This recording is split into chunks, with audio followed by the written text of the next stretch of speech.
Hello, welcome to History 222, the History of American Sexuality, Summer 2020. My name is Sarah Stegman, and I will be your instructor. First of all, I'd like to thank you for joining this class. I'm very excited to have you. I know that summer online courses can be intimidating, having taken a few of them in my undergraduate career. So I want to tell you that I'm excited to have you. So this is a 6-week fast-paced course. The expectation is that you will complete the same amount of work in 6 weeks as in a 16-week course. There is no textbook assigned for this course. We will have a series of PDFs available under content for each week. Each PDF should be considered your required reading for that week. You will, however, need to choose one of these 3 books to purchase or borrow for your semester paper. Your choices are Susan Branson's Dangerous to Know, Women, Crime, and Notoriety in the Early Republic, Thomas A. Foster's Rethinking Rufus, Sexual Violations of Enslaved Men, or Rachel Hope Cleves's Charity and Sylvia, Same-Sex Marriage in Early America. So you will need to pick one of those 3 books to read for the class. You'll have to write an analytical paper on the book you choose in place of any exam or other paper for the course. There is more information on this in the paper instructions under Information on Blackboard. There are specific writing prompts available for each book under Assignments on Blackboard. Please take some time to look at these specific writing prompts before you decide on which book you would like to purchase or borrow. I do need you to email me as soon as possible with the book that you chose to work on. It's very important that you get the book as soon as you can because, again, this is a 6-week course, so we need to make sure that you have the appropriate book in enough time to write your paper. So here are the course expectations. The grading breakdown will have weekly discussion posts on Blackboard. Each post, each week you'll be expected to write one original post responding to questions or assignments that I've posted by Wednesday at midnight. And then by Sunday at midnight, you'll be expected to have posted at least 2 responses, thoughtful responses to your peers. So your total Blackboard participation counts as 30% of your total grade. There will be weekly reading quizzes. They'll be located under the Weekly Reading Quiz tab on Blackboard. These weekly quizzes will be over the readings and lectures for the week. You'll be allowed 1 attempt at the quiz. There is no timer. You can take as much time as you need to complete the quiz. The quizzes are worth 30% of your total grade. And then finally, we have the semester paper, which is worth 40% of your total grade for the semester. And as I mentioned before, there are specifics under Information for the paper instructions and specific writing prompts under Assignments tabs. If you have any questions on any of those, please feel free to email me. If the syllabus isn't clear, I'm happy to clarify anything. So those are my expectations for you for the course. The expectations I hope you hold me to are that I'll provide 3 lectures a week on Blackboard through this forum we have here, where I'm recording and sharing the PowerPoint for you. I will be available for weekly chats through Blackboard Collaborate. I'm not sure what day and time that we'll do those, but I'd like to set up 2 a week. I'll send out a survey to see what days and times work best for you guys. I know some are classes, a lot of people try to do them at night. So I'll send out a survey. Just let me know in the survey what time and days work best for you. I will also be holding office hours. I have written by appointment only because, again, this is an online course. I'm not sure when you guys will be accessing it, but I will be available by phone through appointment or through Blackboard Collaborate through appointment. We can also set up a Zoom meeting if you would prefer to use Zoom as the system. And you can always reach me by email. My email is srstegem@syr.edu. Anytime I don't respond right away, I should have told, I'll respond as soon as I can. If I don't respond within 24 hours, please send me a second follow-up email to make sure that it didn't get lost in my mailbox. So those are the course expectations. And now on to the course. So what is sexual history? We're going to talk about what the origins of sexual history is, who studies it, and probably the most important question for this class, why does it matter?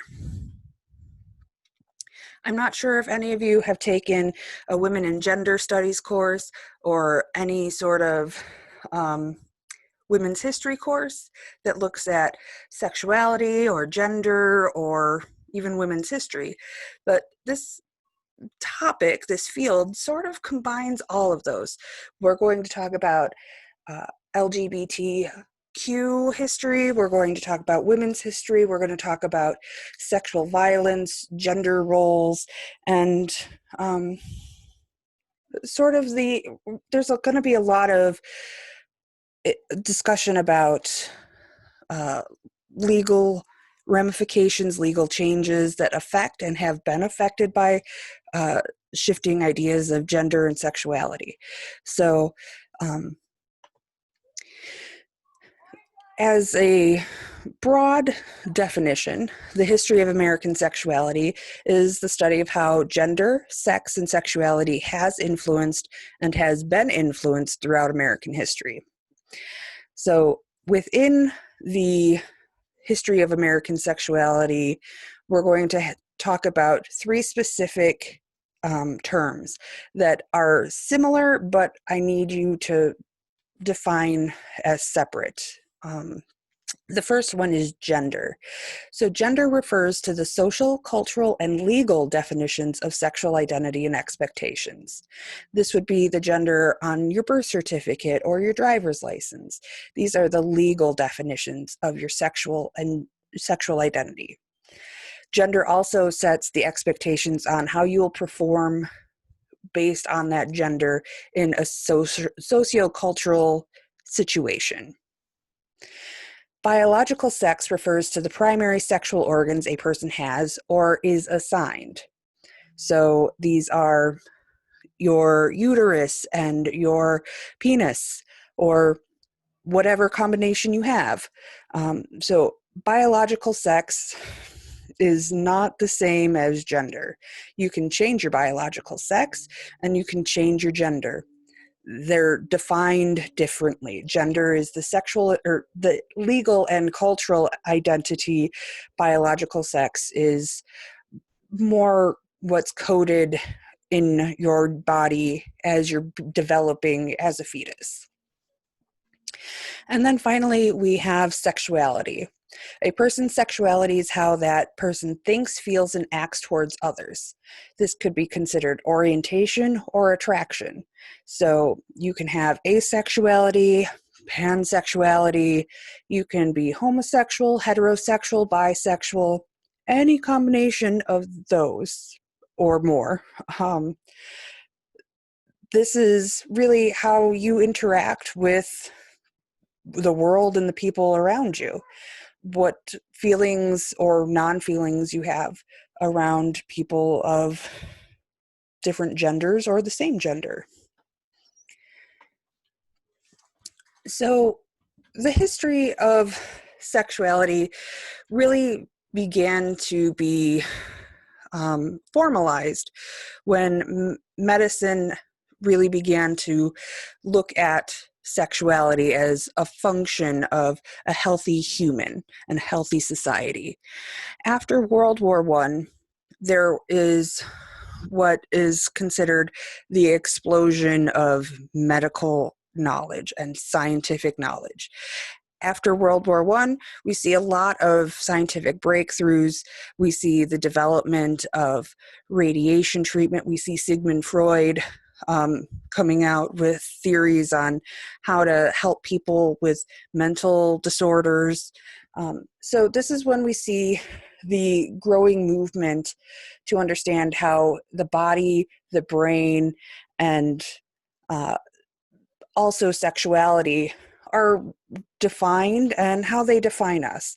So many people will think of Sigmund Freud as having an obsession with sexual organs, sexual behaviors in his theories, but that was really in line with what was happening at the early 20th century explosion of science and medicine.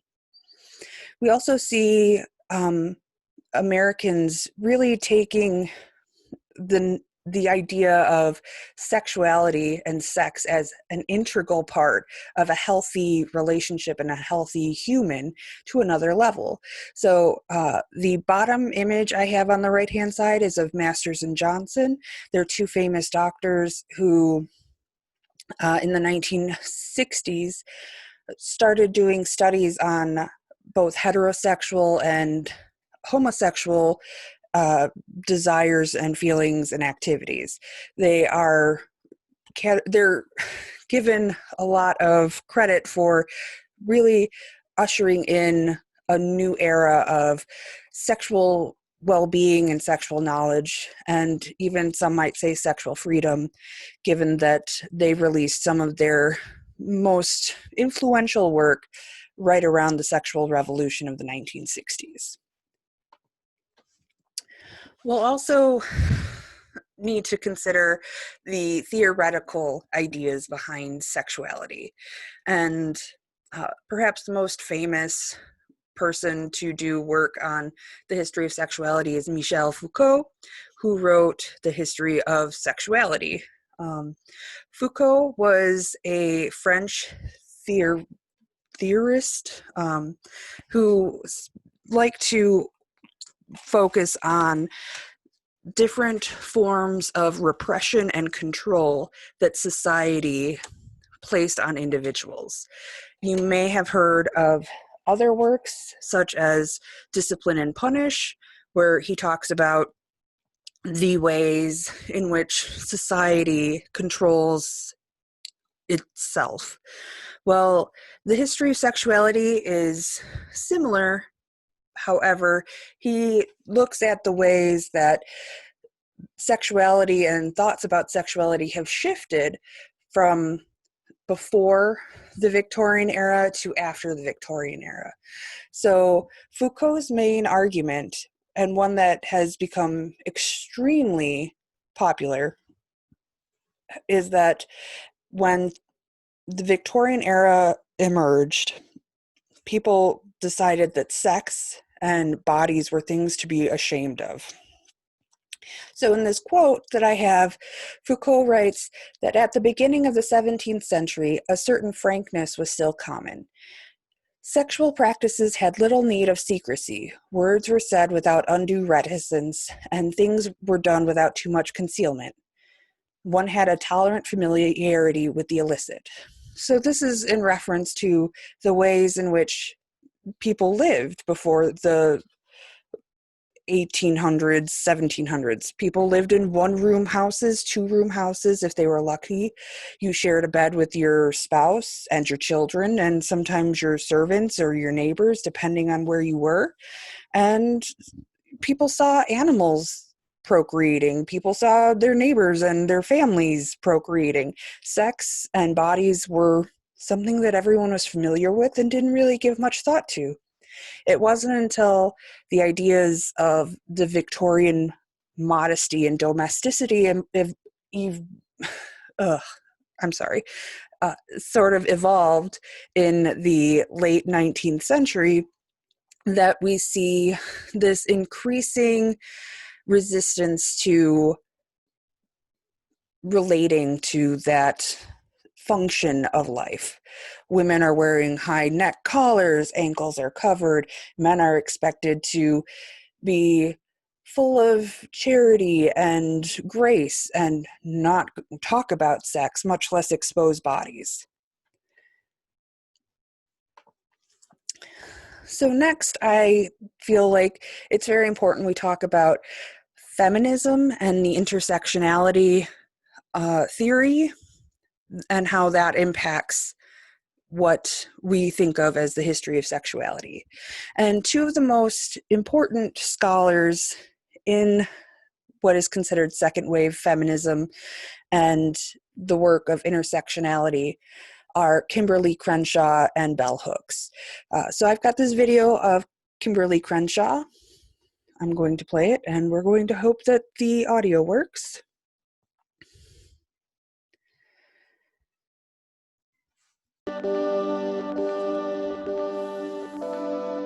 Intersectionality is just a metaphor for understanding the ways that multiple forms of inequality or disadvantage sometimes compound themselves, and they create obstacles that often are not understood within conventional ways of thinking about anti-racism or feminism or whatever social justice advocacy structures we have. Intersectionality isn't so much a grand theory, it's a prism for understanding certain kinds of problems. African American girls are 6 times more likely to be suspended than white girls. That's probably a race and a gender problem. It's not just a race problem, it's not just a gender problem. So I encourage people to think about how the convergence of race stereotypes or gender stereotypes might actually play out in the classroom. I'm not sure if this is working.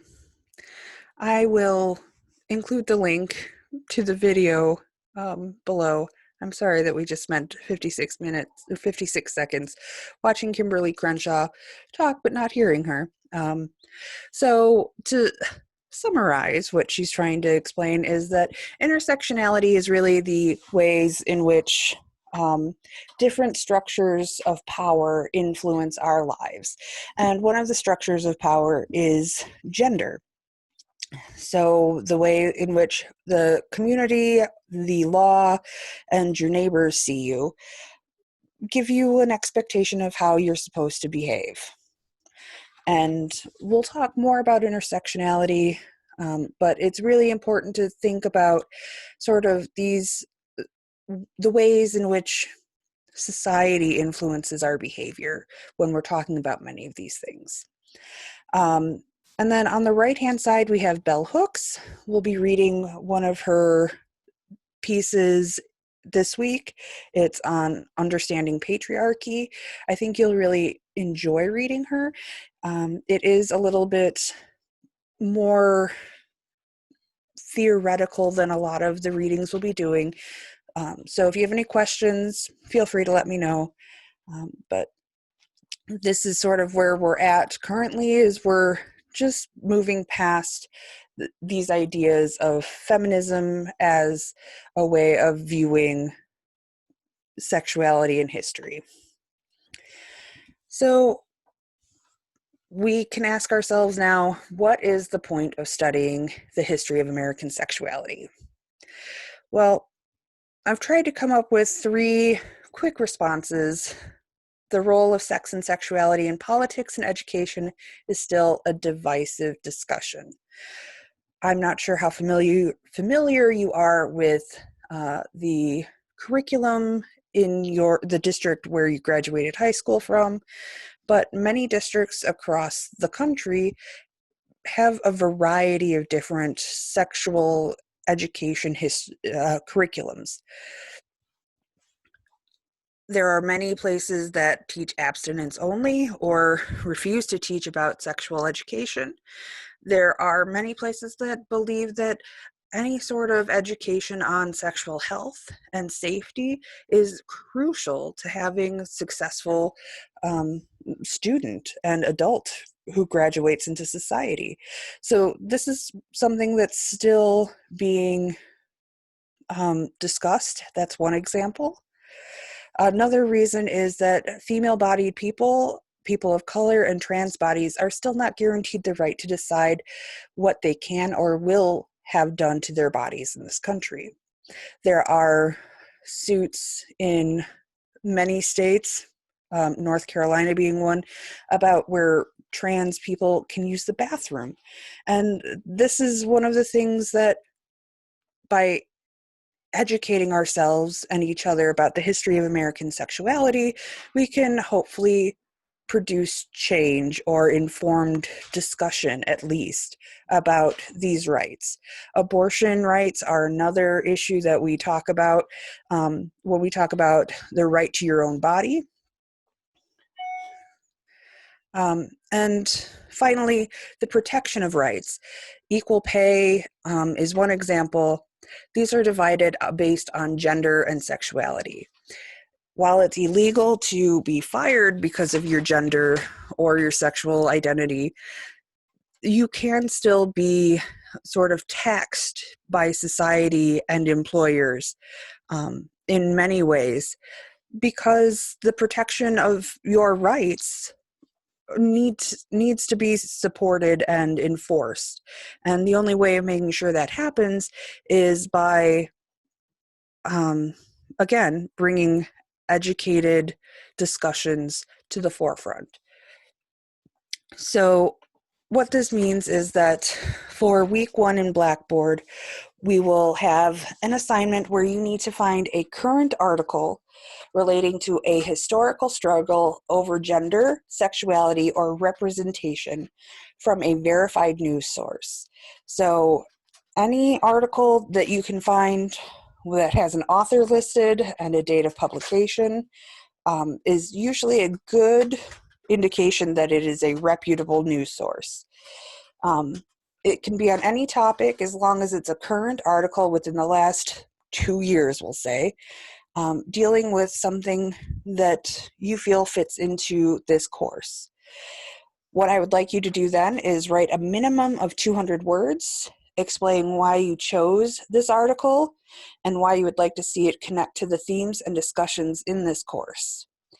So write out your response to the article and include a link to the article at the bottom of your post when you post it in Blackboard. Again, it's not something super long, 200 words. That shouldn't take too long. I would like you to make a thoughtful response to the article. This will count as your Blackboard participation for week 1. And before the end of the week, I expect you to comment on at least 2 of your classmates' articles and engage in discussion. That's the point of this. We're not meeting in person, so these discussion board posts are stand-in for in-person discussions. If you have any questions on this assignment, email me and I'll get back to you as soon as I can. Then the rest of the week, we have several readings to get your feet wet and lay the foundation for our course. Your readings are Rich, Claiming an Education, Bell Hooks, Understanding Patriarchy, Lisa Rupp, it's 35 pages from A Desired Past. There's a primary source document on bestiality cases in New England. Then we have Jones, My Mother Was Much of a Woman, which deals with gender within slavery, American slavery. And then our final primary source document is Louisiana's Code Noir. So those are our readings for week 1. I would also like to remind you to choose your book for the semester project and email me your choice for the book by Sunday at midnight. I'll have the weekly quiz available by Wednesday, so you can complete the weekly quiz by Sunday at midnight. If you have any questions or issues with the quiz or any of the assignments or readings, feel free to reach out to me as soon as possible. And that is our first lecture. So Again, I'd like to reiterate that I'm looking forward to getting to know you over the next few weeks, and I can't wait to get the semester underway.